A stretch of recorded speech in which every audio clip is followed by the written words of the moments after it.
r/nosleep. Posted by you/screwy_Louis24. My sister is coming to visit? But I'm an only child. Part 3. After being dropped off at school, I must have been noticeably different because almost as soon as I ran into my friend Jason, he asked me what's wrong. No matter how much he pushed the issue, I denied nothing was wrong. Once we ran into Carly and Sam, they also asked what was the matter. I still kept changing the topic to try to talk about something else. Eventually they dropped it. I didn't want to tell them what was happening, afraid I would lose my new friends or they would think I'm crazy. School seemed normal, jumping class to class. Trying my best to take my mind off of home. Most classes I had with either Jason, Sam or Carly. One class I had with both Sam and Jason, which was our favorite.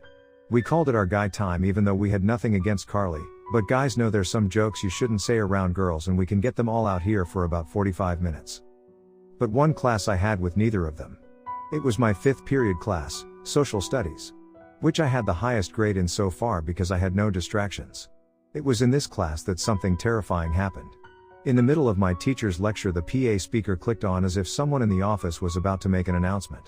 The class got quiet so we can listen to what they had to say. But no one spoke. We all looked around confused, but we can still hear the static showing that it was still on. Slowly but getting progressively louder was a ringing noise, a white noise. It goes so loud some of us had to cover our ears. The teacher, Mr. Rudy, and some of the older kids who were held back didn't seem affected or couldn't hear it. With everyone trying to figure out what was going on, Mr. Rudy ran out to go to the office to find out who was doing it. Not too long after he left, the lights started flickering. I knew what was doing this. But why here? Some kids started screaming, either because of the noise physically hurting them, or out of sheer terror. It was in this chaos and in mid-light flicker it cut back to normal and quiet. I unblocked my ears and opened my eyes. The room looked like a tornado hit. Desks and papers everywhere, but no one in the room. I was alone. But not for long. I started to stand up when the classroom door started opening. I stared at the creaking, slowly opening door. But no one walked in. The overturned desks near the door blocked the base of the door. Have you ever heard cardboard slide against tile? Imagine hearing that, but stopping and starting, slowly. On the floor, crawling in. Was it brown, still bone thin with skin so dry it looked like a mummy in a museum? Making a sound like someone who hasn't had any fluids in years trying to breathe. I tripped over one of the disappeared student's heavy book bag. I tried crawling backwards away, but the loose papers on the floor kept me from getting a solid grip. I tried my hardest to get away, only to have a bad slip and landed hard on my right elbow. It cut bad and dripped on the floor, leaving a trail. This sent it into a frenzy and it crawled even faster. It laid its head sideways and slid it to try to scoop up what little blood I left behind. I ran out of room and felt my back hit the wall. It grabbed my leg and started frantically crawled up my body, and when its wide mouth/loose hanging mouth jumped at my face. I woke up with my teacher Mr. Rudy shaking my shoulder awake. I jumped almost out of my desk and the whole class laughed hard at me shriek. "Welcome back to the living." Mr. Rudy chuckled with the class. "Sorry," I apologized, "didn't get much sleep last night," I said, still looking around for the creature. "Well, Mr. Luis, class is for learning. Not catching up on your sleep," he stated. As he walked away to continue his lecture and the class finally turned away from me. I turned to the back of the class to check my surroundings is when I felt a sharp sting. "Hey, your elbow's bleeding," my classmate behind me quietly informed me. I just stared at it in horror. This thing isn't just messing with me at home. It was then I realized it can follow me and hurt me anywhere. Not just away from home, but even from the non-physical world. It started to set in that no matter what, I can't escape. Even in my sleep. This thing wanted me. If it wanted to kill me, it could have easily. I don't know what it wants, but it seemed to thrive off of my fear. All I could think was, why didn't I listen to my mom, dad and grandma? Did grandma know about this thing somehow? Is that why she never gave me a real reason to stay out of the woods? It's too late to ask her anything now, I thought. It was time for 6th and the period of the day. I had this class with Sam. He asked what happened to my bloody bruised elbow and I just told him I tripped and fell hard while rushing to class. It was later during class that I pitched the idea to him of us spending the night as his house. Sam was a bit of a nerd, which I liked about him. We can talk anime, comics and games, while Jason was more of our jock. He was very active and is very social. Carly was a bit of a bookworm and got along great with Sam because of their love for mythology and fantasy. Sam and Carly have a clear crush on each, but were too afraid to admit it to each other, which I used to my advantage. You know, we can invite Carly. If you ask your parents if all of us can, Maybe they'll let her too. He agreed that it was a good idea, with a big grin on his face. I'll ask my parents when I get home after school. Do you think Carly will want to come? He asked, questioning the idea. Duh, she'll be so excited, I boasted. I know what you're thinking, why would I drag my friends into this? At the time I had an idea. Maybe there's a reason why it made its move in my 5th period when none of my friends are around instead of any of my other classes. If it thrives on my fear, maybe having my friends around is kind of a protection. It waited till I had a class alone with people I don't really socialize with or know. So the plan was simple. Race home after school. There's normally about an hour or two before my parents get home. If I run quickly up to my room and just grab some clothes, I can stay at my friend's house for a couple of days and just house hop for a while. Of course I was wrong, so wrong. Posted by you/screwy_Louis24. My sister is coming to visit? But I'm an only child. Part 4. So far I have a simple plan. I'm going to run home and pack some clothes before my parents get home. Hopefully be able to house hop my friends' houses to hopefully avoid my house and what's been following and tormenting me. I have never been so wrong. Jason, Sam, Carly, I'm so sorry for meeting you. If you never met me, your lives would have never been affected and you would be so much better off never meeting me. A selfish decision, and thinking of only protecting myself, I have sealed the fates of the kindest people I've ever met. As soon as my bus stopped in my neighborhood, I raced home, hoping to avoid my parents and praying to never meet my sister Emma again. No cars in the driveway, so far so good. I sprinted across my neighbor's yard. My heart jumped when something swiped my leg. Yoda in the bushes out front of my house. Meowing in excitement that I'm home. I didn't have time to play, so I gave him a quick head rub and ran inside. Yoda meowing for attention as I slammed the door behind me. I immediately ran upstairs and into my room. I locked my room door behind me just in case. I dumped everything out of my book bag and shoveled clothes in. When I looked around at my room if I needed anything else. I also grabbed my cell phone charger and made sure I had my wallet that had a couple bucks inside. It was better than nothing, and I wasn't gonna wander my empty house for tools. When I was finally sure I was good to go, my room suddenly got shades darker, but not too dark. My room's on the 2nd floor overlooking the backyard and the woods. I looked out my window and noticed a heavy/thick storm cloud just rolled in, almost blacking out the area. I looked up into the sky and then I regretfully looked towards the tree line. About 5 feet before reaching into my yard, I can see something disturbing the fallen leaves. No, no, no, no. I said quietly over and over to myself. Waiting for what I knew to be in sight, I stared.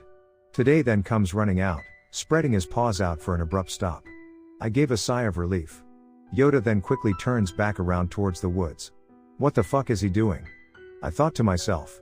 He that raises his back in a fighting stance. Fighting another cat for territory again, I said, rolling my eyes and laughing. Suddenly something whipped out, striking at Yoda. Looked like a snake snapping at him. Holy shit, I stared in amazement, forgetting what I was currently doing. Another strike from the snake. Dodged. Yoda nose putting some distance in between them. Doing the occasional jump at it. The snake's strikes are getting longer. Yoda, putting more distance between them now. My heart sank into my stomach. It wasn't a wild snake he was fighting. Crawling further into my yard, was Emma. The snake I thought Yoda was fighting were its arms trying to grab him. Stop, run away you goddamn idiot. But Yoda wanted to protect his home. Emma receded back a bit and held her arms close. Yoda kept swiping, getting slowly, but progressively closer. Too close. Yoda did one leap too close and it grabbed him. Immediately biting down on the center of his back, I can hear his loud scream through my closed window. It devoured him, looking like an anglerfish on Animal Planet. I didn't want to see any more. I ran out of my house, anywhere but here.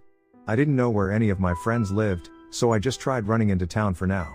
After a while longer, I decided to give Sam a call after I was able to calm myself down to see what his parents said. They said yes, but no girls, he said sadly over the phone. That's cool, we'll just have a guys' night. It'll be fun, you'll see, I said, somewhat frantic, but also trying to cheer him up. Gave me his address, which I quickly wrote down and started heading over once I got directions. Jason showed up too a couple hours later. Sam got us to play D&D, which was fun for a while. But Jason got bored sitting around and wanted to play something outside. I just wanted to stay in a safe environment for now, so I recommended just a video game tournament. I let Jason win so he wouldn't get bored and stay inside. PJs weren't on my priority list, so all I had were just my normal clothes to wear. I didn't bother changing, since I had nothing to really change into. Jason didn't want me to feel left out, so he just wore a shirt and gym shorts. Sam wearing a Semitic pair of sleeping pants covered in references of Monty Python and the Holy Grail. It was getting pretty late and it was about close to midnight when Sam came up with the idea to tell scary stories. I really didn't want to because of everything going on, but he insisted and Jason told me not to be a pussy about it. Jason started his story. He's not too creative with stories and just told one about a serial killer who killed some teens camping, bland and boring. But I preferred that at the moment. Sam was a little bit more creative with his. His was about a shape-shifting monster that hunted down and killed a couple. This normally led him to one of mine and Sam's favorite conversations, urban legends. We began to inform Jason about such as urban legends as skinwalkers, Wendigos, Slenderman, the Rake and the Goat Man.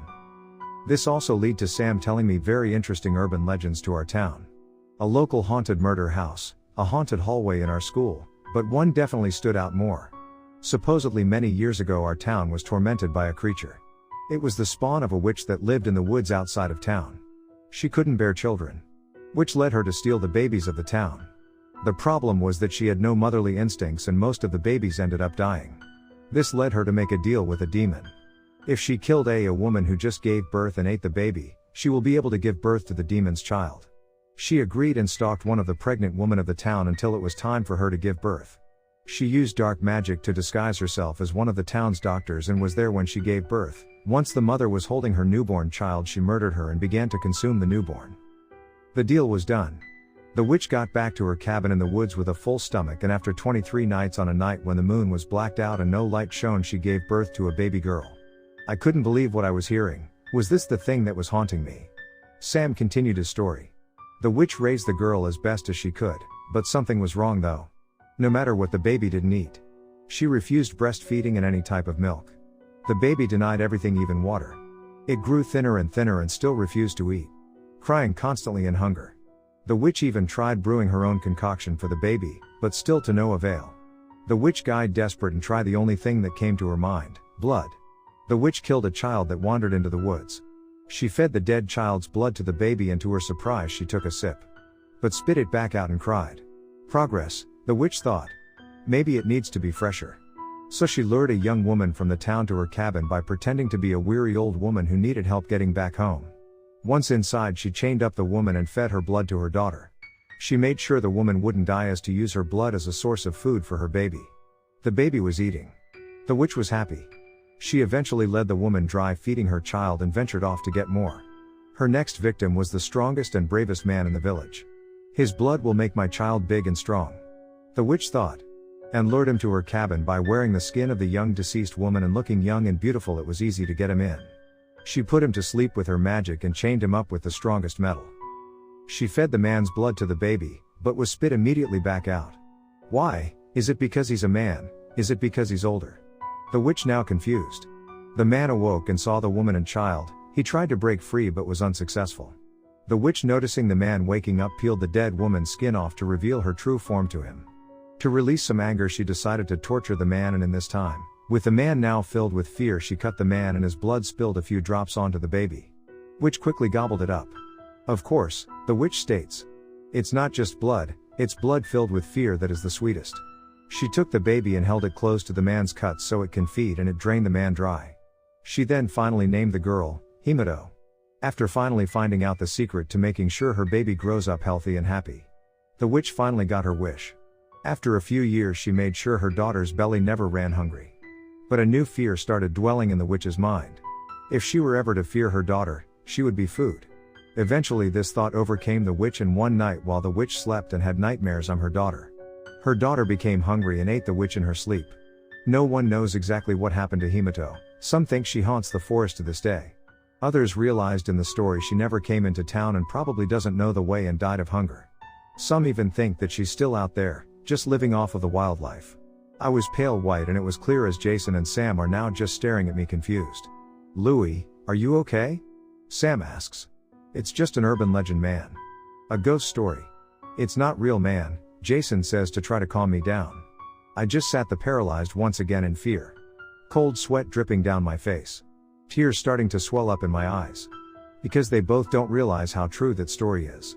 They both don't know that Himito is more than just real. She is after me, she is hungry for me. I've not only led her into town, but I've led her to my friends. As well sit here in Sam's room telling ghost stories on his nice carpet. Perfect for her to crawl quietly behind my friend Sam. She's bigger now and the smell didn't hit us fast enough for us to react. She smiled right at me, with her tiny yellowish/brown razor sharp teeth. She has more flesh now. It's still brown, but lighter now. Remember earlier how I compared her to an anglerfish? Now it's more true than ever. She also now has grown small, gray eyes that shine perfectly in Sam's low-lit room. The low lighting is perfect for ghost stories and just enough for me to see her cover Sam's mouth as she uses her other hand to cut 3 big slits on his throat, cutting his neck wide open.